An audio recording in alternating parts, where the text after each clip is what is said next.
Bonjour. On termine la factorisation, ou la dernière méthode de factorisation. C'est notre sixième. C'est ce qu'on appelle la complétion du carré.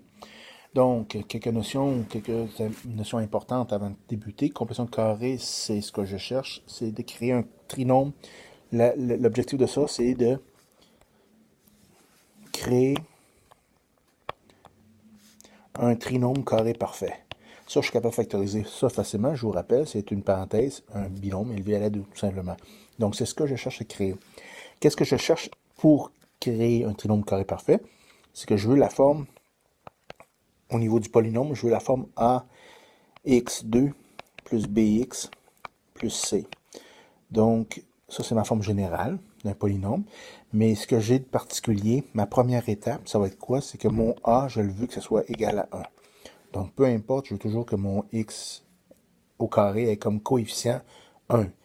Donc, je vais y aller avec des exemples. Vous avez dans vos savoirs, vous avez déjà la démarche comme telle. C'est une façon de voir. Moi, ce que je vous présente, c'est une autre façon. C'est équivalent, ça fonctionne très bien. Donc, si je veux, je vais y aller donc, comme je disais, avec un exemple. Exemple, donc, si j'ai 4x2 moins 8x moins 12, là, normalement, on ferait notre liste. OK? Je vous rappelle, la liste habituelle, c'est toujours la descente. Pardon, aucun rapport. Hein?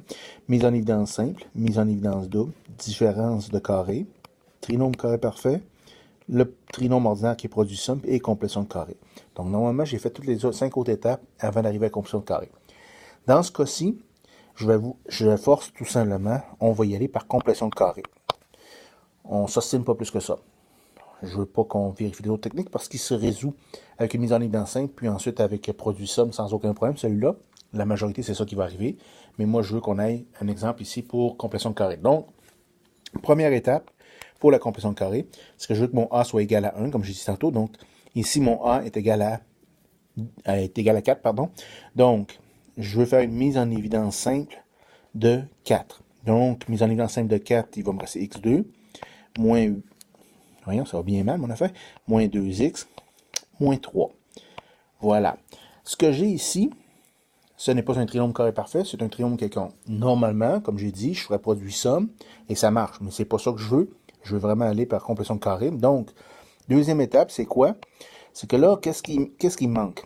Ou qu'est-ce qui ne va pas dans ce trinôme-là? C'est le dernier terme ici qui n'est pas un carré. Ça ne fonctionne pas comme un trinôme carré parfait. Donc, ce que je vais faire, c'est que je vais tasser mon dernier terme, mon C. Je le tasse. Et ce que je vais créer ici, c'est, je vais me trouver un nouveau terme ici. Je ne sais pas lequel, mais de façon à ce que ces trinômes-là, ça soit un trinôme carré parfait. Donc, si je rajoute un nombre, je veux conserver mon égalité, donc il faut que je l'enlève tout de suite après. Ça, j'ai pas le choix. Si je fais juste rajouter un nombre, je vais modifier mon équation, puis c'est pas ça que je veux faire. Donc, j'ai ça ici. Le terme, mon triangle. Je vais changer de couleur. Mon triangle, c'est quoi? Ben, je vous le dis tout de suite, dans le fond. Là, je vous rappelle, c'est ax2 plus bx plus c. Donc, le triangle, c'est quoi? C'est b sur 2 élevé au carré. Donc, dans ce que j'ai là, mon b, c'est quoi? C'est 2. Donc, 2 divisé par 2, élevé au carré. 2 divisé par 2, c'est 1. Élevé au carré, c'est 1. Donc, ce que ça veut dire, finalement, c'est que mon triangle ici, c'est 1. Donc, je rajoute 1. Il faut que je l'enlève tout de suite après, de façon à ne pas modifier mon équation. Qu'est-ce que j'ai ici, qui est important de remarquer? C'est que dans ça ici, ça, c'est un trinôme carré parfait. Je le sais parce que je l'ai créé. Donc, si je le continue, je reprends où j'étais rendu. Donc, j'étais à 4 x au carré moins 2x plus 1 qui était mon triangle, moins 1 qui est mon triangle également, moins 4. Moins 3. Donc, j'ai ça ici. Ce qui est le fun, c'est comme ça que je l'ai créé. Ça, c'est un trinôme carré parfait. Donc, je sais très bien comment factoriser. Donc, c'est une parenthèse au carré. Un trinôme carré parfait.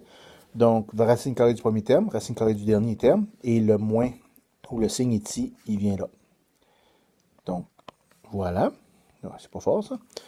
Donc, ça, c'est 1. Ici, il me reste après ça de regrouper ces deux termes-là. Donc, ça fait moins 4. Là, ce qui est intéressant dans la factorisation ici, complétion de carré, c'est que qu'est-ce que j'ai ici? J'ai un binôme. Le premier terme est au carré, le deuxième terme est au carré, et j'ai un moins ici. Donc, ce que j'ai ici, c'est une différence de carré. Donc, je peux factoriser une différence de carré. Qu'est-ce que ça devient? C'est deux parenthèses multipliées ensemble. J'ai un plus, j'ai un moins ici. Racine carrée du début du premier terme, c'est x moins 1. Racine carrée du deuxième terme, c'est 2. Donc, x moins 1 et puis 2. Là, je n'ai pas terminé, évidemment. Je vais regrouper mes termes semblables. C'est 4 fois. Mon 4, je le traîne, il ne faut pas l'oublier. X moins 1 plus 2, ça fait x plus 1. X moins 1 moins 2, ça fait x moins 3. Et voilà. J'ai donc ma réponse. Ici, ça va être quoi? Là, mes grands crochets sont inutiles, donc je peux les enlever. Ça me donne donc 4 fois x plus 1, x moins 3. Et voilà, factorisé à l'aide de la complétion de carré.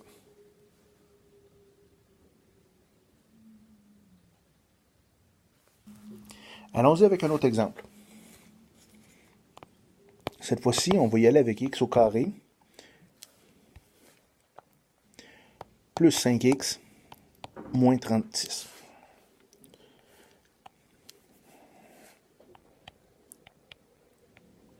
Donc, ici, normalement, je vais faire ma liste au complet. Je vous le dis tout de suite, ce que je veux ici comme résolution, c'est complétion de carré. Dans un examen, je vais être obligé de vous forcer à utiliser la complétion de carré à un moment donné. Donc, par complétion de carré, ma première étape, c'est que je m'arrange, c'est quoi? Je m'arrange pour que mon A ici soit 1. Il est déjà 1. Donc, je n'ai pas besoin de faire autre chose. Donc, ça devient x au carré. Là, j'y vais dans le fond directement à la deuxième étape. X au carré plus 5x. C'est mon moins 36 qui ne fait pas mon affaire, donc je le tasse. Je vais rajouter un terme quelconque que je ne connais pas encore. Puis, il faut que je l'enlève tout de suite après, évidemment, parce que sinon, je vais changer l'équation. Donc, mon triangle, c'est quoi? Ben, c'est comme tantôt j'ai dit, je prends B, je le divise par 2 et je l'élève au carré. C'est toujours la même étape.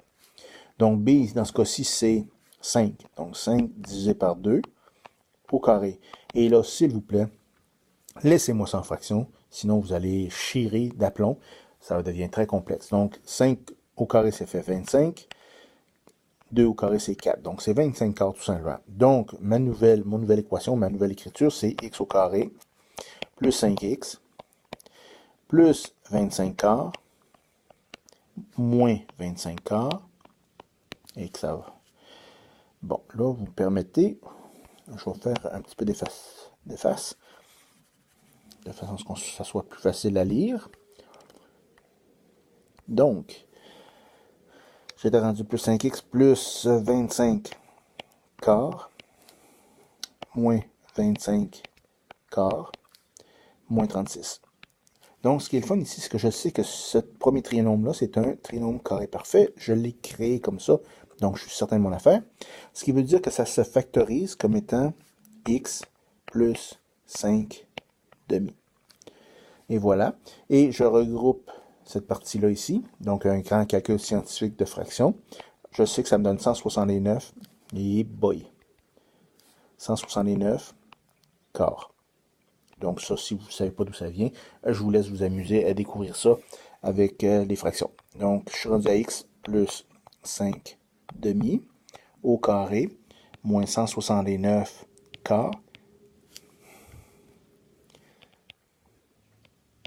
Ce qui est intéressant ici, c'est que ça, c'est une différence de carré. Donc, j'y vais avec la factorisation.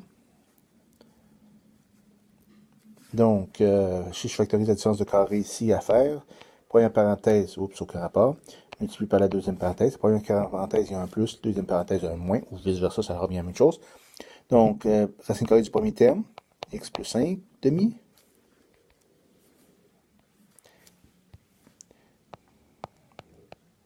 Plus la racine carrée du deuxième terme, qui est 13 quarts.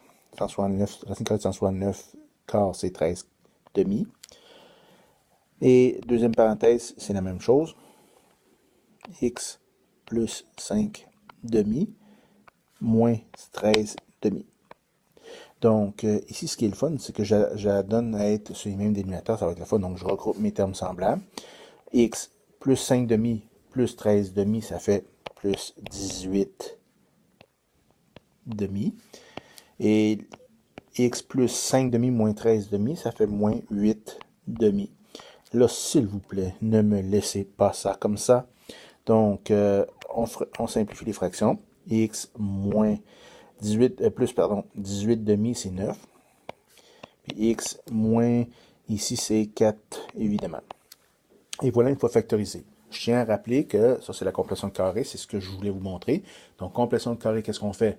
On cherche à compléter le carré, donc à trouver un trinôme carré parfait. Une fois qu'on l'a, on factorise le trinôme carré parfait. On arrive habituellement à une différence de carré.